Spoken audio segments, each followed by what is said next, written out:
The First Shogun's General, Part 9, Chapter 19, Mount Fuji, Time, Skip, 3 days, POV, Yoshitsune.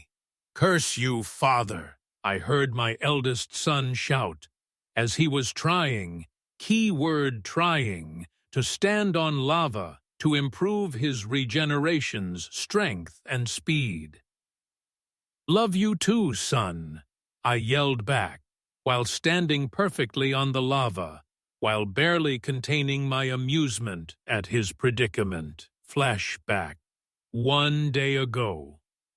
After spending the day at the old headquarters, Michikatsu and I were walking along the beaten path leading to Mount Fuji. When Michikatsu discovered this, he promptly tried to run away. It was pointless, though, as while he was definitely stronger than when I first met him, he was still nowhere near my level. It was a simple task to grab him by the scruff of his neck and drag him towards Mount Fuji, while he screamed and kicked at me, as well punched at me like a petulant child. When I told him this, he immediately stopped and has not made a peep since. Looking into the distance, I saw Mount Fuji and immediately sped up and appeared at the top there in almost an instant. Looking down, I saw the lava and smiled. This will be good training, I thought, as I looked at Michikatsu, who looked paler than the color white. Oh, chin up, it's not that bad, I said, pointing towards the lava as Michikatsu's head snapped up towards mine. Not that bad, that's lava. I could die down there, Michikatsu yelled as I looked him dead in the eye. Do you really think I would let you die in training? Or at all? You're my son, Michikatsu. I will never let you die due to something I did or caused. I will always protect you. Remember that. I said seriously, as Michikatsu looked like he wanted to say something, but stopped, before just nodding his head and mumbling a barely audible, "Okay." I relaxed myself as I looked down towards the lava and smiled.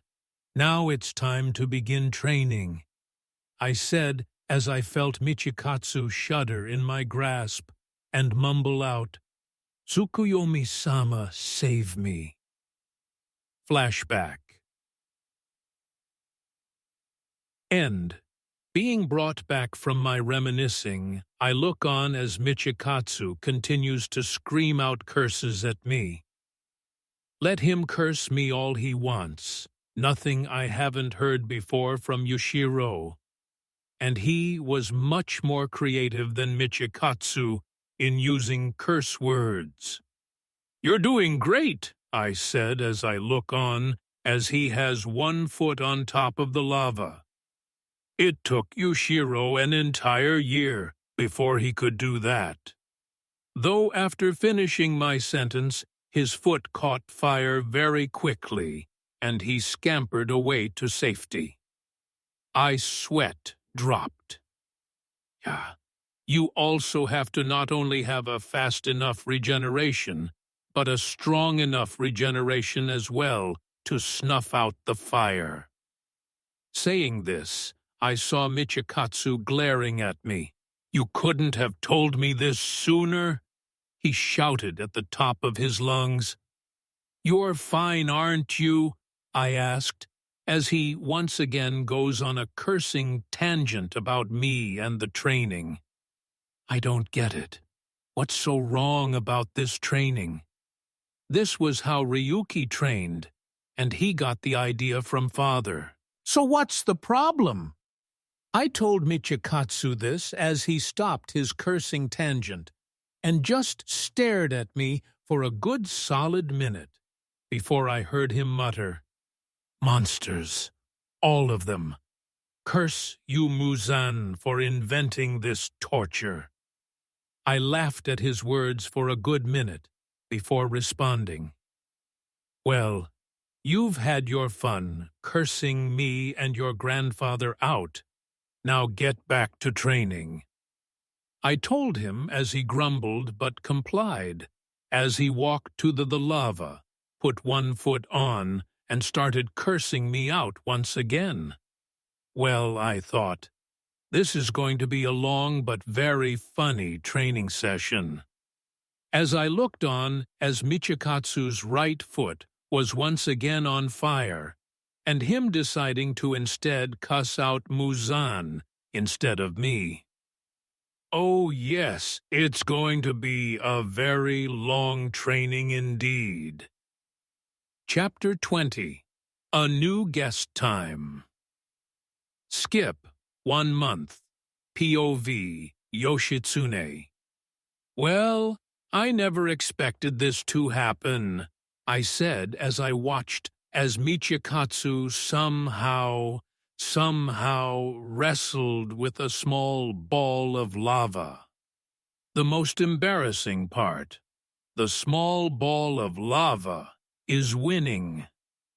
I won't lose to some stupid molten rocks, Michikatsu yelled as he fought futilely against the small ball of lava. I still remember how this all began and how we got here. Flashback. 3 weeks ago, I was watching on in amusement as Michikatsu kept shouting out curses after curses after curses. Though throughout the entire time training he never cursed Mafuji. Why would he? Mafuji wasn't sentient after all.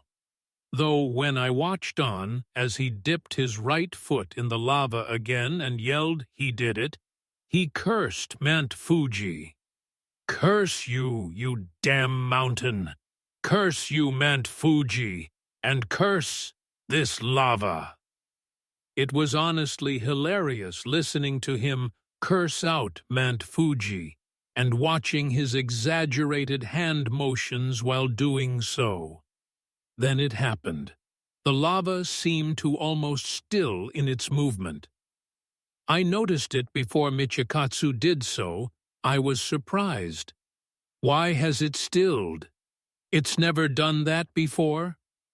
These were my thoughts on the matter, though those thoughts quickly turned to disbelief as the lava by Michikatsu rose and smothered him. "Michikatsu!" I yelled as I quickly left my spot, and just in the nick of time got him out of the lava's reach before he was burned to death. Michikatsu looked at the lava that was just smothering him in confusion and slight terror. "Father?" he asked. "What the hell was that?" Looking back to him and back to the lava before looking back to him, I shook my head. "I don't know, son. I don't know." After this incident, we retreated to my house, though when we went inside, we both saw to our shock a small 1-foot-tall ball of lava that had eyes but no mouth. The ball of lava shifted its form slightly and pointed towards a burned engraving beside it. Getting out of my shock first, I walked over to read the engraving aloud. "Yoshitsune, hello. It has been many years since you last brought someone here, though this one is much more rude than the last one. At least the last one knew not to insult me." I paused, right here. Mafuji actually has a conscience, I thought in shock before reading the rest of the engraving. If you haven't already figured it out, yes, I have a conscience, and yes, I am indeed Mafuji. By now you will have noticed the small ball of lava. This is the form I have decided to take to teach that young whippersnapper manners. Looking over towards Michikatsu, I saw him glaring at the ball with hate, while the ball did the same. Reading the last part of the engraving, it said, I will be in this small ball form until your training here ends. Also, if you're wondering how I gained consciousness, blame your father for that, as when he first came here he decided to see if he could turn a volcano into a demon. He obviously didn't succeed, but he did give me a consciousness. Now then, that is everything. Fear not, for I will not kill your son. Just beat into him some manners. Sincerely, Mount Fuji. That was the end of the engraving. And looking back, I saw Michikatsu go for his sword before the ball moved and was latching onto Michikatsu's right arm as he screamed and tried shaking it off. When that didn't work, he tried his kekijutsu. That did work, and thankfully, because of the control training, he didn't hit anything but the small ball of lava. "Stand down, son," I told Michikatsu, who looked about ready to protest, before I shot him the look, and he backed down. Walking towards the small ball of lava, I kneeled down and asked it, "So, do we call you Mount Fuji, Fuji, or some other name? Shift your form once for the first option, twice for the second, and 3 times for the third." I watched as the ball of lava shifted its form twice. "Okay, so we call you Fuji, then, right?" I clarified, and Fuji gave me an eye smile which turned into a glare as Michikatsu approached. "Why not call it Damn Fuji?" Saying this, Fuji leapt up and covered Michikatsu's face with lava. I sighed. It was going to be even longer than I originally thought, as I looked on at how my eldest son and the consciousness of a volcano were wrestling on the ground. "Oh yes," I thought in exasperation. "It's going to be very long indeed." Flashback end. Being brought back from my thoughts. I watched as the two continued to roll in the lava. The only good thing about this whole debacle was that Michikatsu learned to regenerate from lava much quicker than I thought he would, though I also had a suspicion about Fuji, because that engraving contained a lie. Yushiro did curse out Fuji multiple times, but they never acted. Though the first time Michikatsu curses them out, they're trying to burn manners into him. Another thing was that, after Fuji revealed themselves, Michikatsu insulted Fuji's appearance. The result? Fuji went into a rage and tried their best to burn Michikatsu to death. Then there was the time Michikatsu somehow managed to get Fuji's form dirty. Fuji chased him for over an hour on the lava for that, which led me to a conclusion.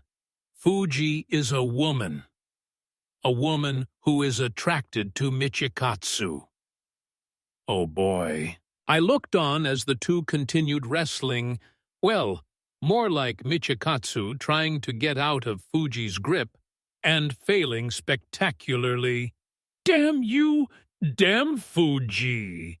Michikatsu shouted out as Fuji squeezed him even tighter and burning him even more. Though if I focused, she, for I would bet my life she is a woman, almost looked like she was embracing Michikatsu from behind, instead of burning him alive. But the questions remained. Why would Fuji not take a more feminine form to interact with Michikatsu? Why choose to be a small ball of lava? Why fall for Michikatsu in the first place? What made her fall for him? Looking on at the display in front of me, I knew I would not be getting answers right away. Though by Amaterasu-sama, Tsukuyomi-sama, and Susanoo-sama, I swear I will find out why. Chapter 21. Answers Time. Skip. 1 month. POV. Yoshitsune. This is getting ridiculous, I muttered as I watched Michikatsu run from Fuji for I asked her in private, and she confirmed that she was indeed female. She confirmed nothing else, though, had morphed part of her form into the shape of a hand that was holding a sword that was somehow made of lava. "Leave me alone, damn Fuji!" Michikatsu yelled as I sighed while face-palming. "Son, how you haven't figured out Fuji is a woman or attracted to you I will never know. It's obvious," I thought, as I recall a certain conversation I had with him. Flashback 3.5 weeks ago. After confirming Fuji was indeed female, I brought my son with me for a private talk. "Now, son, I feel like I should tell you something." "So listen carefully, understood?" I asked as he nodded. "Understood, father," he replied as I breathed out. "So when I read the inscription Fuji made, there was a lie in there. Son, Yushiro did curse out Fuji multiple times, and much, much worse than you did." I saw his face go blank for a moment before he replied, "So, damn Fuji likes Yushiro." When I heard this, I wanted to scream, "No, you idiot! She likes you, you dense imbecile." But I held my tongue as I replied, "No, she doesn't like Yushiro. She hates him, actually." Saying this, I saw Michikatsu frown before he put his foot in his mouth. "So they hate me then, right?" Hearing him say they when I had clearly said she was just embarrassing.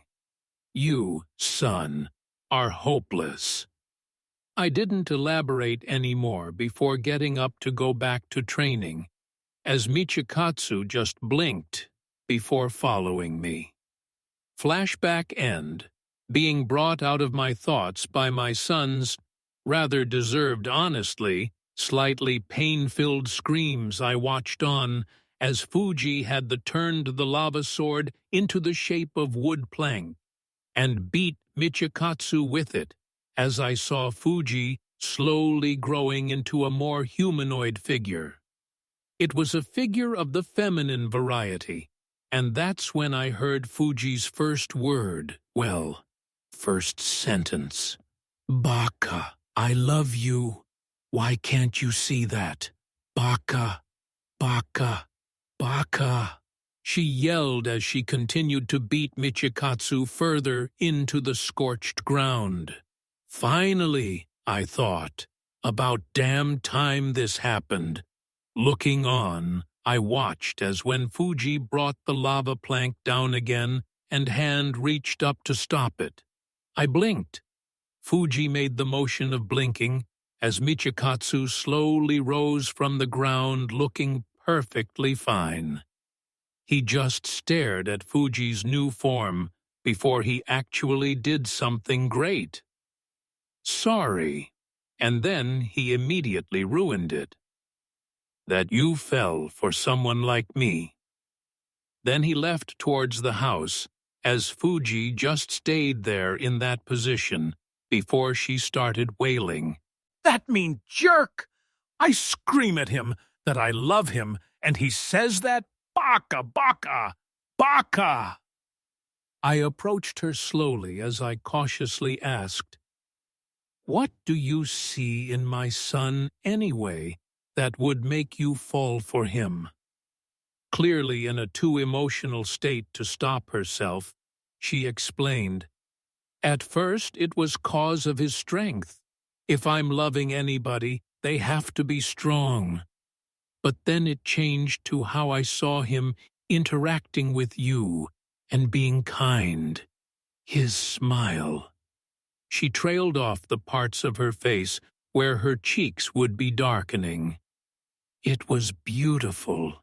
He is beautiful, like the moon on a starry night. She then shifted her expression to something else, something more primal. He also is a gentleman. He may curse me out, but that just means he's strong-willed. He also has never actually tried to hurt me, so considerate. She sighed in love-induced bliss. Then she lost the look as she glared at me.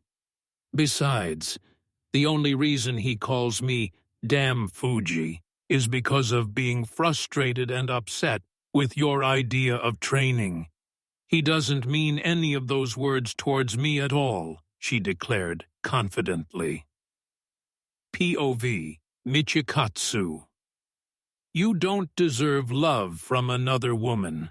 You will only disappoint her and leave her in the end just like with your wife.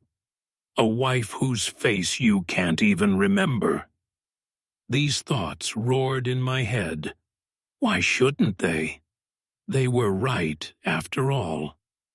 I don't deserve to be loved. I will only disappoint her. I shall end up leaving her, just like my wife. Before any more of my self-loathing could continue, I heard her start wailing. My mind kept telling me to ignore her. It was for the better after all. But my body refused to listen as it stopped and turned around to watch from a hidden place as the woman wailed. I saw Father approach her and ask that question I too wanted to know. Why me? What could she possibly see in me? When I heard her first answer, I just felt nothing. Because I was strong? That was the reason. Before I could turn away, her second reason was spoken. I froze. She thinks I'm beautiful, like the moon on a starry night. Then I heard her third reason and blinked. She was right.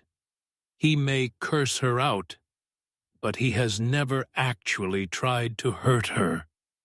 He knew from the moment she reacted to him insulting her appearance that she was a woman. He just pretended not to know. He would only... Before he could finish that thought, she said something so true that it made him pause. She was right. He didn't really mean any of what he said against her. It was all because of the damn training, and to force her away from him. He truly didn't mean any of it. He thought Fuji was wonderful. She was strong-willed, wouldn't take no for an answer. She wouldn't change herself just to please him, and wouldn't take anything from nobody, including him. She was his exact type of woman.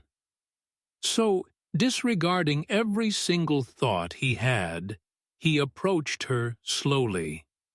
She apparently didn't notice as he stood right behind her before speaking. Why me? POV, Fuji. Hearing that jerk's voice right behind me made me jump to my feet and turn around to stare at him. Why him? He asks. Why not him? He is perfect. So what if he has flaws? That still makes him perfect in my book. So I voiced out such, why not you? You're perfect, flaws and all. I saw him tremble slightly. But I will leave you just like I did her. I will disappoint you just like I did her. I don't deserve to be loved by a woman as great as you." Hearing this broke my heart. He truly thinks this way about himself, I thought, as I voiced out my opinion about that. "Lies, you won't. You are a kind man, a strong-willed man. You won't leave me because I believe in you." I saw his eyes widen as I saw tears prickling at the corner of his 6 eyes. "I am a monster. I have killed over 25,000 humans. I killed my own former master. I cut my dead twin brother's body in half. I killed children, newborn infants, women, pregnant women. I am a monster who should have never been born." Before he could finish that sentence, I embraced him with all the love I could muster for him as he stilled. "You're not a monster," I say calmly, and pull my face away from his chest. As I look up at him, "You, Michikatsu, are not a monster. Kokushibo was the monster. But you still wear the appearance of the dead monster." I saw his very eyes continue to widen as I continued. "As soon as you accepted being called by your true name, Kokushibo died. Michikatsu was reborn, yet you still wear the dead monster's appearance to punish yourself." He hiccuped as I cupped the left side of his face with my right hand. "You are not Kokushibo. You are Michikatsu. Kokushibo is dead. Michikatsu is alive. I love you, Michikatsu," I say as I bring my face up towards his and kiss him. POV. "Michikatsu?" I was shocked. After listening to my greatest sins, she still loves me? Why? But then she says that Kokushibo is dead. That I am alive? Asking me why I continue to punish myself? Because I deserve all of it. But do I? Is she right? Is Kokushibo dead? I wanted to deny the truth, because the truth would validate that she is right, that Kokushibo died as soon as I accepted being Michikatsu, that Michikatsu was reborn. Before I could think on this any further, I felt her lips connect with mine. I widened all 6 of my eyes before I returned the kiss to her. POV. Yoshitsune. I watched on as the two had their heart-to-heart. I already knew about all of these sins that Michikatsu committed. It was why the demon slayers of today feared him more than they feared Muzan. But I watched on as what I struggled to try to say to him was done by Fuji in under a minute. I was happy as I watched the two kiss the other and thought, well, at least when we get back, I can tell Tamayo-chan that, because of going to the volcano, we have the chance of getting grandchildren. I was brought out of that thought, though, as I watched a miracle happen before my eyes. Fuji's lava body was slowly from the feet up, transforming into that of an actual human body, as her once lava skin became darker than regular Japanese skin, but not dark like those Africans he had seen. Though her hair, while no longer lava, still retained the color of lava. She was also thankfully fully clothed in a crimson-red silk kimono, with molten orange coloring on the sleeves where the wrists are leading up to almost where the elbows would be. Looking over at Michikatsu, though I saw his change as his skin slowly started regaining its color, as his forehead shrunk a bit, as his top eyes slowly started disappearing, as did his bottom eyes, leaving only his true eyes left. When the two both broke away from their kiss and opened their eyes, I saw the color. Fuji's eyes were a mix of molten orange and crimson red, while Michikatsu regained his original maroon-colored eyes, the kanji also saying he was Upper Moon 1 had disappeared. POV, Fuji and Michikatsu. When we opened our eyes, we were shocked at how the other looked, but also happy. I was happy because Michikatsu had stopped punishing himself and returned to his true form, that of the beautiful moon. I was happy because now I could finally see Fuji's true form. She was gorgeous like the sun. "My son," I said as she smiled brilliantly at me. "My moon." She replied as we both smiled and kissed the other gently. POV, Yoshitsune. I was happy, filled with joy, as I looked on as the two new lovers kissed each other again. I would not interrupt this tender, well-deserved and needed moment between the two. Michikatsu needed it because he needed to know he could stay with her for all eternity. Fuji needed it because of the same reason, and they both deserved it, as Fuji has lived too long in solitude to share none of her joy with anyone else, and Michikatsu because he deserved this kind of love. Because Fuji was right. Kokushibo would never deserve any of this. Tsugikuni Michikatsu, on the other hand, did. Kokushibo was killed by Tsugikuni Michikatsu. This is the truth. Watching the two new lovers break away from their second kiss, only to smile lovingly at the other and go for a third, I knew we would be here a long while. I didn't mind it, though. After all, this behavior was the exact sort of behavior needed to get grandchildren. My wife won't be able to punish me once she learns of this. So coming here was definitely good for everyone, right here, and even back home.